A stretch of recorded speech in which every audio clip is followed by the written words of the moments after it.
बिहार के मुख्यमंत्री हैं नीतीश कुमार। नीतीश कुमार ने नियुक्ति पत्र बांटते हुए एक महिला का हिजाब खींचा था। इसी मुद्दे को लेकर विवाद थम नहीं रहा है और अब बड़ी खबर आ रही है। महबूबा मुफ्ती की पार्टी नीतीश कुमार के खिलाफ एफआईआर दर्ज करने की अर्जी देगी।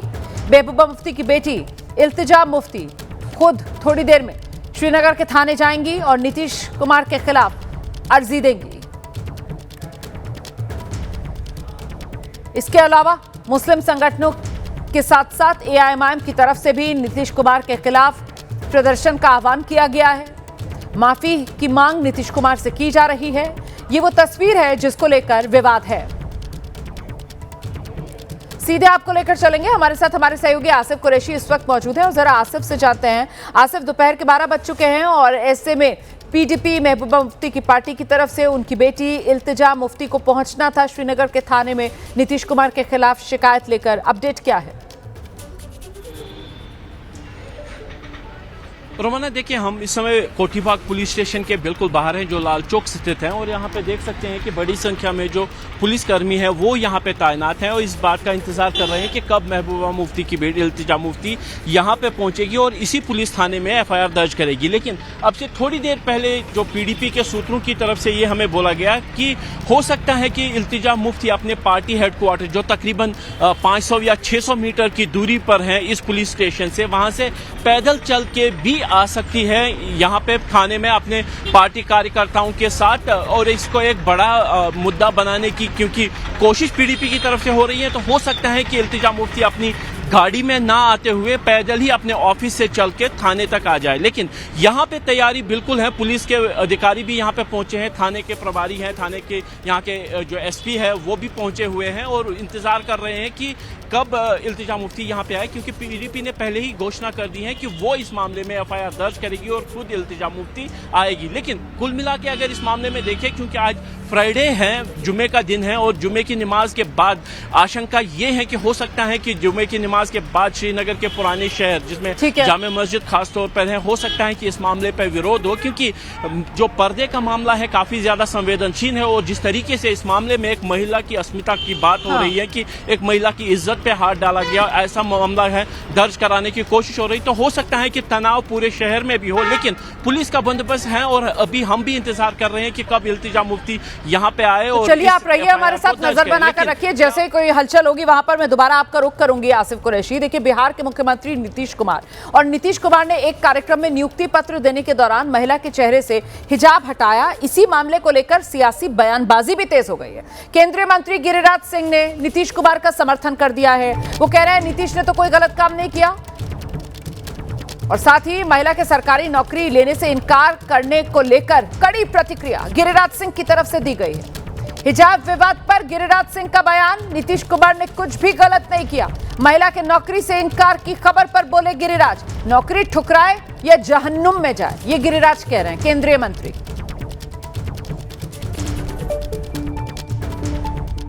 कोई नियुक्ति पत्र लेने के लिए जा रहा हो या जा रही है, क्या उसका चेहरा नहीं दिखाएगी?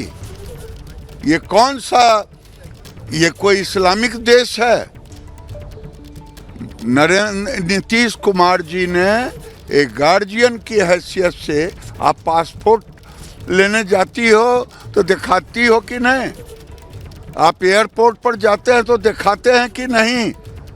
पाकिस्तान और इंग्लिस्तान की बात करते हैं। ये भारत है, भारत में कानून का राज चलेगा। नीतीश कुमार ने सही किया। लड़की कह रही है कि अब नौकरी रिफ्यूज कर दी उसने, वो रिफ्यूज करे या जहन्नुम में जाए।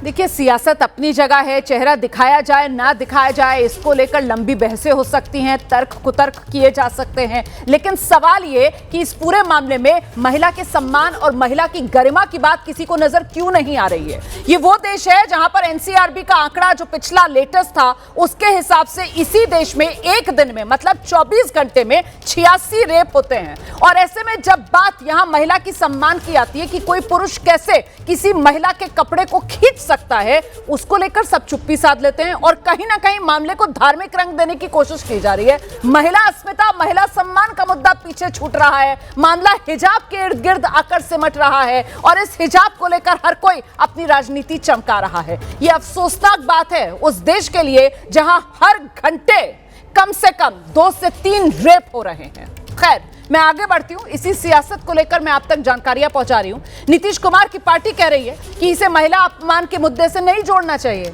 नीतीश की ऐसी मंशा नहीं थी, लेकिन नीतीश के विरोधी कह रहे हैं नीतीश को उस महिला से माफी मांग लेनी चाहिए जिसका हिजाब उन्होंने सबके सामने खींचा।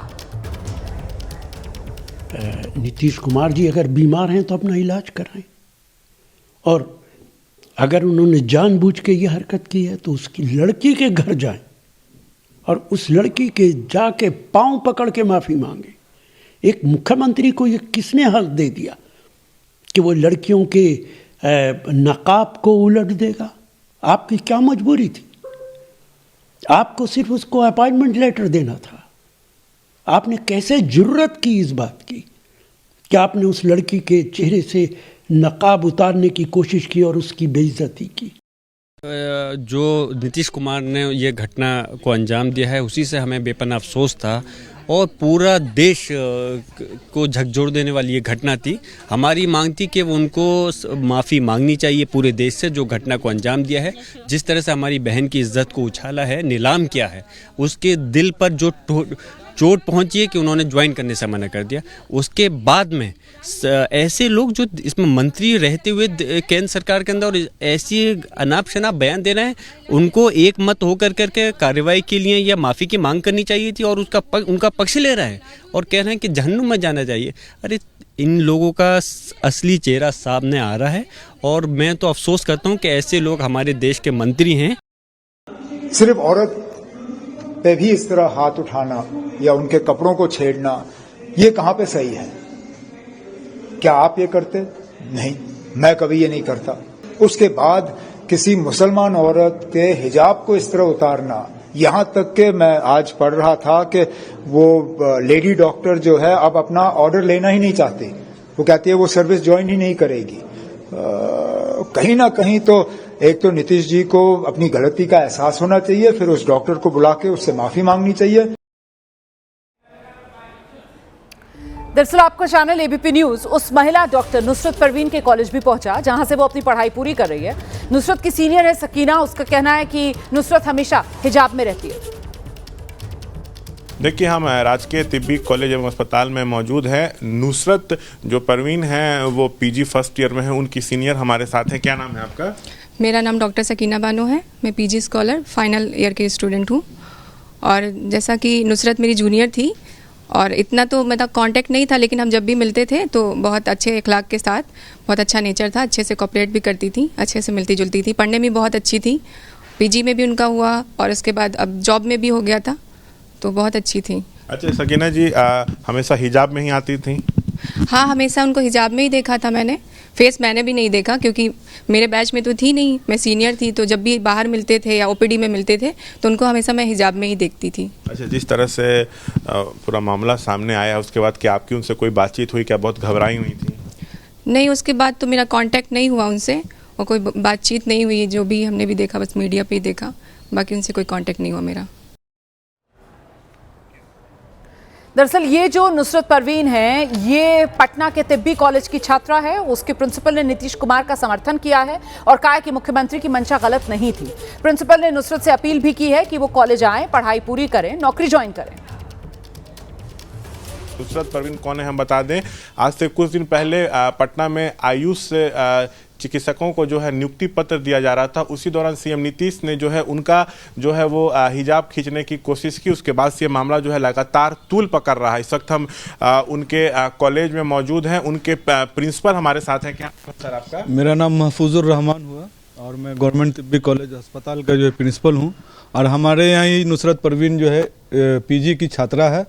फर्स्ट ईयर उसका कंप्लीट हुआ है, अभी सेकंड ईयर में पढ़ाई कर रही है। जिस तरह से ये मामला हुआ है, आप तो यहाँ के प्रिंसिपल हैं, कैसे देख रहे हैं? इसको जो है कि गलत एंगल दे दिया गया है, मीडिया के जरिए से हो या आवाम के जरिए से हो, जनता की तरफ से। ये मुख्यमंत्री का ऐसा कोई इंटेंशन नहीं था, बल्कि वहाँ पे जब नियुक्ति पत्र दिया जा रहा था तो मुख्यमंत्री ने या वहाँ पे जो भी लोग थे उन लोगों ने देखा कि सारे बच्चे जो है कि खुशी शेयर कर रहे हैं आपस में, और ये बच्ची का चेहरा कवर्ड था। तो मुख्यमंत्री ने कहा कि अरे सब बच्चा जो है कि हंस खेल रहा है तो तुम काहे नहीं जो है कि हंस रही हो, चेहरा हटाओ। तो उन्होंने अपना हाथ से जो है कि उसका कवर जो है हटा दिया, उसके हिजाब को हटा दिया। जिस नियुक्ति पत्र मिला उसके बाद से तो आ ही नहीं रही है। हाँ, यहाँ नहीं आ रही है नियुक्ति पत्र के बाद से, वो यहाँ कोलकाता चली, पता नहीं कहाँ चली गई है हम लोगों को बगैर किसी इन्फॉर्मेशन के जो है कि वो। अच्छा, कुछ मीडिया रिपोर्ट्स में दावा किया गया है कि उन्होंने नौकरी करने से मना कर दिया। ये भी हम लोगों को जो है कि रिटर्न में कोई खबर नहीं है, या कोई टेलीफोनिक भी उसने कोई इन्फॉर्मेशन नहीं दिया कॉलेज को कि मैं ज्वाइन नहीं करूंगी या क्या करूंगी। बस चाहते हैं कि नौकरी ज्वाइन करें। हाँ बिल्कुल, हम चाहेंगे कि जो भी बच्चे यहाँ से पढ़े हैं हम चाहेंगे कि सबको नौकरी हो, सब खुश रहें। तो सरकारी तिब्बी कॉलेज के प्रिंसिपल को आप सुन रहे थे, वही कॉलेज जहां से पोस्ट ग्रेजुएशन कर रही है डॉक्टर नुसरत, वही लड़की जिसका मंच से हिजाब हटाया था नीतीश कुमार ने, जिसके बाद एक लंबी चौड़ी सियासत जो है वो गरमाती हुई, उबाल मारती हुई नजर आ रही है। इस बीच नीतीश कुमार ने मंच से जिस तरीके से हिजाब हटाया उसको लेकर उनकी घेराबंदी की जा रही है, और हम भी ये कह रहे हैं कि ये तरीका ठीक नहीं है।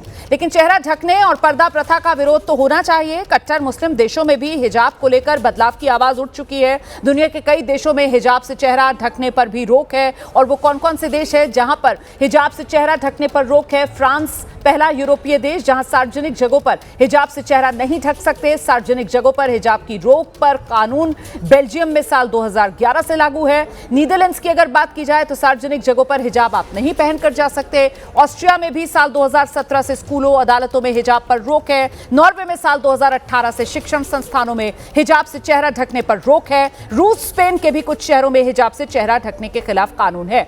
लेकिन हिंदुस्तान में हिजाब से चेहरा ढकने के खिलाफ कोई कानून नहीं। मुख्यमंत्री का कार्यक्रम था और यहां पर बाकायदा सिक्योरिटी चेक के बाद ही इस डॉक्टर को कार्यक्रम में अंदर आने दिया गया था। सवाल इसीलिए है कि जब यहां कोई ऐसा नियम, कायदा, कानून नहीं था और जब इस डॉक्टर महिला को अंदर एंट्री दे दी गई थी हिजाब के साथ, जाहिर सी बात है चेकिंग के बाद ही दी गई होगी और वहां पर महिला पुलिसकर्मी होगी जिसने चेक किया होगा।